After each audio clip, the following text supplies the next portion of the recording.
अस्सलामुअलैकुम स्टूडेंट्स।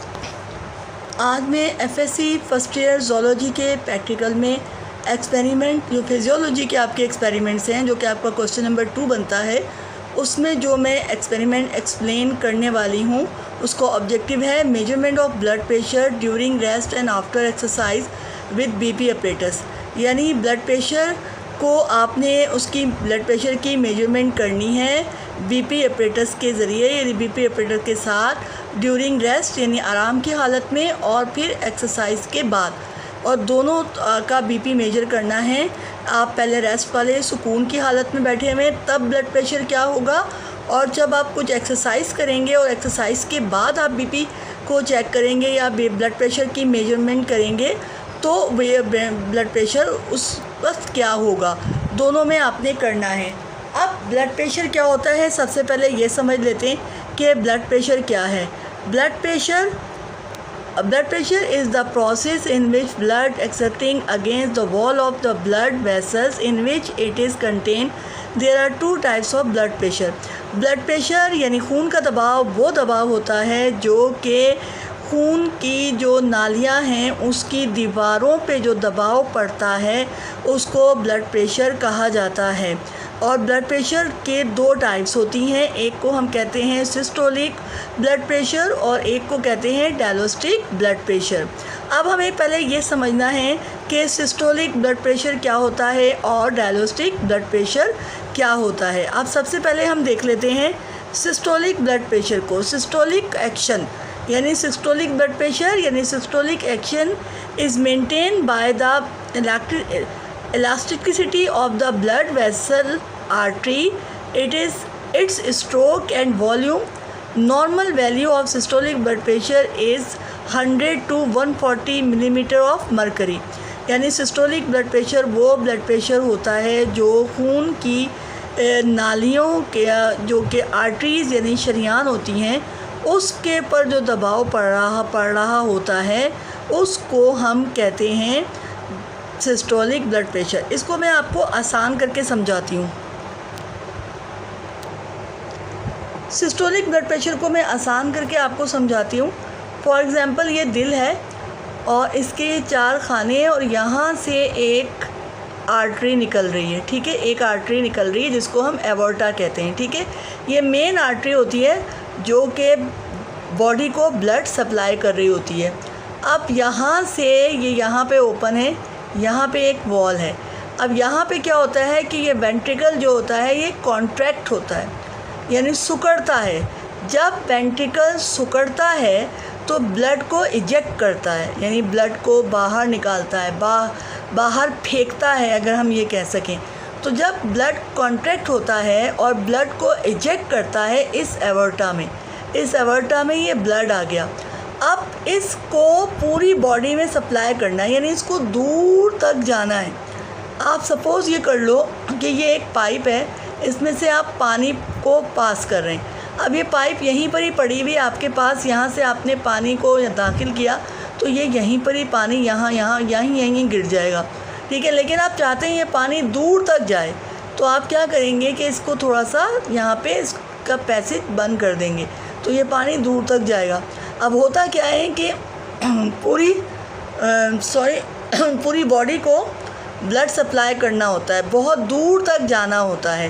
तो ये जो दिल का खाना होता है इसको ब्लड को बहुत प्रेशर के साथ इजेक्ट करना पड़ता है। यानी जब दीवार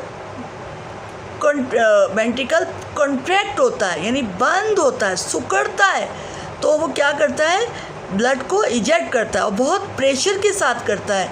तो वो जो कॉन्ट्रैक्ट यानी मीन्स वेंट्रिकल की कॉन्ट्रैक्शन की वजह से जो प्रेशर डेवलप होके यहाँ आता है ये इसकी ये दीवारों की तरफ जाता है, ये दीवार की तरफ, ये एरो में बना रही हूँ, ये दीवार की तरफ जा रहा है। तो ये क्या होती है वेसल उछलती है, ऊपर की तरफ उठती है, ये प्रेशर है। तो इसको हम कहते हैं, इस वाले प्रेशर को कहते हैं, ये एवोर्टा है, मेन आर्टरी है। इससे मज़ीद आर्टरी निकलती हैं जो डिफरेंट आर्गन्स में जा रही होती हैं, ठीक है। तो आर्टरीज़ की वेंट्रिकल की कॉन्ट्रैक्शन की वजह से जो ब्लड प्रेशर पैदा होता है और जो कि इसकी वेसल्स की जो आर्टरी की दीवारों के ऊपर पड़ता है इसका दबाव या प्रेशर, इसको हम सिस्टोलिक कहते हैं।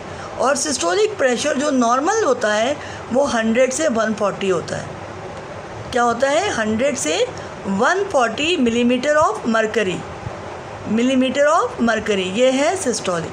अब आ जाता है डायस्टोलिक एक्शन, यानी diastolic blood pressure is regular by a peripheral resistance. Its normal value is 60 to 90 millimeter of mercury. The normal value of systolic and diastolic blood pressure is also called upper and lower blood pressure. देखो बच्चों, अब इसी diagram, इस simple C diagram है, इस simple C diagram के बाद से समझो। वेंट्रिकल जब कॉन्ट्रैक्ट होगा और ब्लड को इजेक्ट करेगा तो जो प्रेशर डेवलप होगा वो सिस्टोलिक होगा। है वो आर्टरीज ही, वेंस की बात नहीं हो रही। किसकी बात हो रही है? आर्टरीज की बात हो रही है। फिर क्या होता है? ब्लड रिलैक्स हो जाता है आराम से। जब रिलैक्स होता है तो ब्लड को रिसीव करता है। जब कॉन्ट्रैक्ट होता है तो ब्लड को इजेक्ट करता है, जब रिलैक्स होता है तो ब्लड को रिसीव करता है। तो जब ये रिलैक्स होता है, माने एक कार्डियक साइकिल की बात हो रही है कि एक कार्डियक साइकिल में जब ये कॉन्ट्रैक्शन होती है वेंट्रिकल में और ब्लड इजेक्ट होता है और जो प्रेशर बनता है वो सिस्टोलिक है।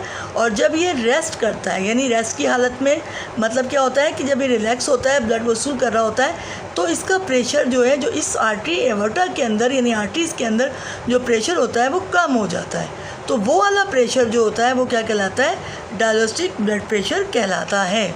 ठीक है। अब यहाँ पर देखिए कि यहाँ पर नॉर्मल जो है, एक normal blood pressure of healthy man, एक सेहतमंद इंसान का नॉर्मल ब्लड प्रेशर 120/80 होता है। इसको हम ऊपर वाला ब्लड प्रेशर कहते हैं आम ज़बान में, और स्लैश के साथ ज़ाहिर होता है। और ये नीचे वाला ब्लड प्रेशर, यानी नीचे वाला ब्लड प्रेशर हमेशा डायस्टोलिक होता है, ये रिलैक्स होता है वेंट्रिकल, और ऊपर वाला जो होता है वो हमेशा सिस्टोलिक होता है, यानी कॉन्ट्रैक्शन होती है वेंट्रिकल में। ठीक है।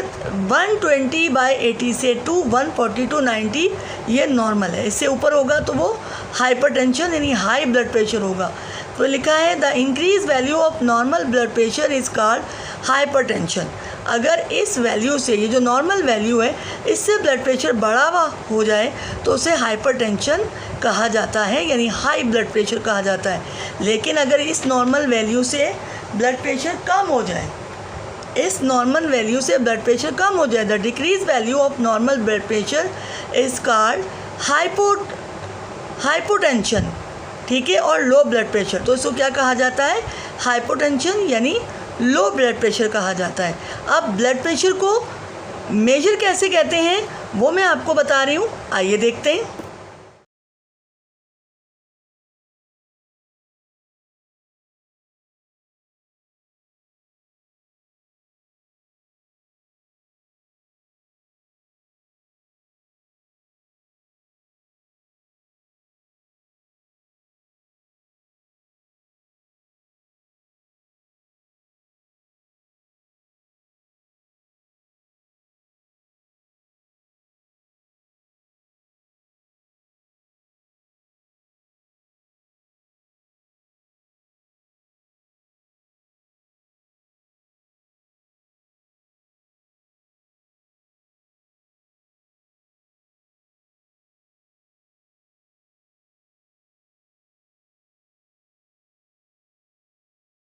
जी बच्चों, आपने देखा कि कैसे ब्लड प्रेशर को मेजर किया जाता है। अच्छा, वो जो मेरे पास है वो डिजिटल है। यहाँ पर ये जो है इसका ये कफ कहलाता है, ये स्टेथोस्कोप है। ये क्या है? ये स्टेथोस्कोप है। और ये क्या है? ये कफ है। इसको कफ कहते हैं और इसको कहते हैं स्पग्मो मैनोमीटर। इसको स्पग्मो मैनोमीटर भी कहा जाता है। ये क्या? स्पग्मो मैनोमीटर। ये स्टेथोस्कोप है, ये इसका कफ है, और ये क्या है? स्पग्मो। ये आपको इसको प्रोनाउंस करना है, स्पग्मो मैनोमीटर कहा जाता है। इससे भी ब्लड प्रेशर लिया जाता है। ठीक है, इस टेस्ट को यहाँ पर लगाकर। लेकिन मेरे पास ये था, लेकिन ये वाला ख़राब हो गया है और तो दे दिया किसी को हमने, ख़राब हो गया था, तो अब डिजिटल है घर में, वो ज़्यादा आसान होता है, तो उससे भी मेजर हो जाता है कि ब्लड प्रेशर कैसे मेजर किया जाता है। ये अपरेटस है, यानी measurement of blood pressure during rest and after exercise with BP apparatus, BP operator के साथ कैसे किया जाता है। अभी जो मैंने आपको रीडिंग लेके दिखाई है वो रेस्ट की हालत में है, लेकिन जब आप थोड़ा सा दौड़ेंगे, भागेंगे, चहलकदमी करेंगे, टहल लेंगे थोड़ा सा, या कोई थोड़ा सा एक्सरसाइज कर लेंगे, उसके बाद ब्लड प्रेशर भी इसी तरह जिस तरह मैंने आपको लेके दिखाया इसी तरह जो है वो चेक करेंगे। उसके बाद आ जाती है थोड़ी कैलकुलेशन को जब तवज्जो चाहिए, बहुत तवज्जो से जो है वो इसको समझिएगा, काफ़ी तवज्जो वाली बात है इसमें। अब आपके पास है रिक्वायरमेंट, ऑब्जर्वेशन कॉलम आपने भरना है। ऑब्जर्वेशन कॉलम में आपके पास 2 कॉलम बने हुए हैं और 1 2 3 3 स्टेप दिया हुए हैं, और यहाँ पे मीन है। यहाँ पे है ब्लड प्रेशर, इसको क्या कहा जाता है, blood pressure at rest at interval of 10 to 15 minutes, यानी 10 से 15 मिनट पे आपने आराम किया, उसके बाद ब्लड प्रेशर चेक किया, तो इसको मैप भी कहा जाता है। यानी मीन अगर ये निकलेगा यहाँ पे, ये मैप है, ये मैंने वहाँ लिख दिया, ये मैप यहाँ है, ये मैप, ठीक है, यहाँ से लिखती हूँ, ये ए और ये पी, ठीक है। मैप मीन आर्टियल प्रेशर कहलाता है, मैप का मतलब मीन आर्टियल प्रेशर, जो कि ये निकला। अब करना कैसा है, मैंने एक रीडिंग ली, क्या रीडिंग आई, 108/71, यानी 108/71। तो 108 क्या है, सिस्टोलिक रेस्ट की हालत में, 71 क्या है, डायलोस्टिक रेस्ट की हालत में, ठीक है। इस तरह आपने एक्सरसाइज के बाद भी एक रीडिंग ले लेनी है, ठीक है। फॉर एग्ज़ाम्पल ये आ जाती है 150/90, ये आ जाती है रेस्ट एक्सरसाइज करने के बाद आ जाती है। अब आपने क्या करना है, इसका मीन निकालना है। मीन निकालने के लिए आपने क्या करना है कि जो सिस्टोलिक ब्लड प्रेशर है उसमें से डायलोस्टिक ब्लड प्रेशर को माइनस कर देने, तो हमारे पास आ जाएगा प्लस प्रेशर, इसको कहा जाएगा प्लस प्रेशर। पुरानी लिखनी में आप समझ जाइएगा, ठीक है। ये क्या है, प्लस प्रेशर। तो ये 37 मिलीमीटर ऑफ Hg यानी मरकरी, मिलीमीटर ऑफ मरकरी, ये है प्लस प्रेशर आ जाएगा हमारे पास, ठीक है। अब ये हो गया स्टेप 1 में आपने ब्लड प्रेशर लेना है, स्टेप 2 में आपने प्लस प्रेशर मालूम करना है। प्लस प्रेशर कैसे मालूम करना है कि सिस्टोलिक ब्लड प्रेशर में से डायलोस्टिक ब्लड प्रेशर को माइनस कर देना है, तो ये आपके पास प्लस प्रेशर आ गया। अब थर्ड स्टेप में आपने क्या करना है कि जो आपके पास डायलोस्टिक ब्लड प्रेशर है उसमें प्लस कर देना है, प्लस प्रेशर को 3 से डिवाइड करके डायलोस्टिक ब्लड प्रेशर है उसको प्लस कर देना है। तो यहाँ पे इसको प्लस किया, ये कैलकुलेशन की मैंने कुछ ऐसे, ये अगर इसका डिनोमिनेटर नहीं है तो समझो 1 है, नज़र आ रहा है, ठीक है, ये प्लस है। अब इसका हमने जो है वो एलसीएम ले लिया, 3 ही आया। अब इसको 1 3 ज़ा 3, 3 71 ज़ा, ये आ गया, 3 1 ज़ा 3, 137 ज़ा 37, दोनों को मना प्लस कर दिया, 250 आया, 30 से 3 से डिवाइड किया, ये आ गया। तो ये हमारे पास आ गया, क्या आ गया, ये हमारे पास मैप, यानी mean arterial pressure. Mean arterial pressure क्या आया, 83/33 मिलीमीटर ऑफ मरकरी। अब इसमें होता क्या है कि इसकी वैल्यू होती है 60 से 100 तक का अगर हमारे पास मीन आर्टेरियल प्रेशर आता है, तो इसका मतलब ये है कि हमारी बॉडी के जितने भी वाइटल ऑर्गन्स हैं उन तक ब्लड प्रेशर, वो ब्लड जो है वो बिल्कुल सही सप्लाई हो रहा है। लेकिन अगर इस 60 से कम आता है, अगर हमारे पास मैप यानी मीन आर्टेरियल प्रेशर 60 से कम होता है, तो इसका मतलब है कि ब्लड जो है वो हमारे आर्टेरियल वाइटल ऑर्गन्स तक सही नहीं पहुंच रहा है। अब ये 3 स्टेप में हो गया। अब इसी को एक मैं फार्मूले की मदद से बता रही हूँ। अच्छा, उसमें आपने क्या करना है, इसी तरह जैसे मैंने आपको ये बताया रेस्ट की हालत में हमने मैप निकाला यानी मीन आर्टेरियल प्रेशर निकाला, इसी तरह बिल्कुल इसी स्टेप से आपने एक्सरसाइज के बाद जो ब्लड प्रेशर होता है उसका मीन यानी मैप निकाल लेना है। अगर आप ये 3 स्टेप नहीं करना चाहते तो एक आसान सा फार्मूला है कि 2 twice diastolic blood pressure plus systolic blood pressure divided by 3। अब यहाँ पे देखो 2 फार्मूले का आ गया, 2 फार्मूले का आ गया, डायलिस्टिक ब्लड प्रेशर 71 यहाँ लिख दिया, प्लस का प्लस सिस्टोलिक ब्लड प्रेशर क्या आया 108। अब इसको 2 से मल्टीप्लाई किया 142 आया, प्लस का प्लस 108 यहाँ पे, और ये 3 से डिवाइड किया, दोनों को प्लस करके 3 से डिवाइड किया तो यही आया जो यहाँ पर आया था। आप ये 3 स्टेप कर लो यहाँ पर, या फिर इसको इस फार्मूले से निकाल लो, एक ही बात है। तो मीन आपका ऐसे निकलेगा, एक मीन आपने ये निकालना है यानी एक मैप आपने ये निकालना है रेस्ट की हालत में, और एक मैप निकालना है आपने आफ्टर एक्सरसाइज के बाद। ये मैंने आपको निकाल के बता दिया, ये आप खुद निकालेंगे और आपके पास आ जाता है कैलकुलेशन यानी रिज़ल्ट मैंने आपको अभी ये बताया कि 60 से 100 के दरमियान मैप है, तो इसका मतलब है वाइटल आर्गन्स तक ब्लड जो है सही सप्लाई हो रहा है। अगर 60 से कम है तो इसका मतलब है कि हमारी बॉडी के वाइटल आर्गन्स तक ब्लड सही नहीं पहुंच रहा है, ये कंक्लूजन है। तो ये था आज का आपका एक्सपेरिमेंट जो कि ब्लड प्रेशर से रिलेटेड था। आई होप कि आपको समझ में आ गया होगा।